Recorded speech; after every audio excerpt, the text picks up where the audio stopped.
విజయవాడలో బస్సు యాత్ర సందర్భంగా ఆంధ్రప్రదేశ్ ముఖ్యమంత్రి వైఎస్ జగన్మోహన్ రెడ్డిపై కొందరు అగంతకులు రాళ్లు విసిరడం కలకలం రేపింది. బస్సు యాత్ర ఘనంగా సాగుతున్న సమయంలో పార్టీ శ్రేణులు పూల వర్షం కురిపించారు. అదే సమయంలో కొందరు దుండగులు రాళ్లను విసిరారు. దీంతో జగన్ కంటికి గాయాలయ్యాయి. రాష్ట్ర అసెంబ్లీ ఎన్నికలు, లోక్సభ ఎన్నికలను దృష్టిలో ఉంచుకొని వైకాపా బస్సు యాత్రను చేపట్టింది.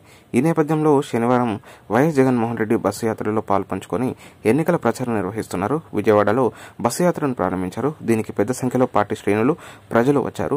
జగన్ కార్యకర్తలు పూల వర్షం కురిపిస్తూ పెద్ద పూలదండను జగన్ కు వేశారు. కార్యకర్తలు జగన్ పై పూలు జల్లుతున్నారు. అంతలోనే గుర్తు తెలియని దుండగులు జగన్ పైకి రాళ్లు విసిరడంతో ఆయన గాయపడ్డారు.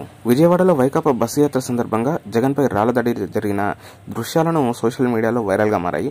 జగన్ పై రాళ్ల దాడి జరిగిన సమయంలో అంతకుముందు చోటు చేసుకున్న పలు ఘటనలు, దాడి జరిగిన ప్రాంత సమయాల్లో గమనిస్తే జగన్ పై పక్క ప్లాన్ ప్రకారమే ఈ దాడి జరిగినట్టు కుట్ర పన్నారని అనుమానాలు వ్యక్తం చేస్తున్నారు. ఎందుకంటే దాడి జరగక ముందు, దాడి జరిగిన సమయంలో కరెంటు సరఫరా కొద్ది సమయం నిలిచిపోయింది. అలాగే దాడి జరిగిన ప్రాంతంలో ఒకవైపు పాఠశాల భవనం ఉంది, మరోవైపు పెద్ద భవనాలు ఉన్నాయి. పాఠశాల భవనం పక్క నుంచే రాళ్లు విసిరినట్టు అనుమానిస్తున్నారు. పోలీసులు అక్కడే సీసీటీవీ దృశ్యాలను పరిశీలిస్తున్నారు.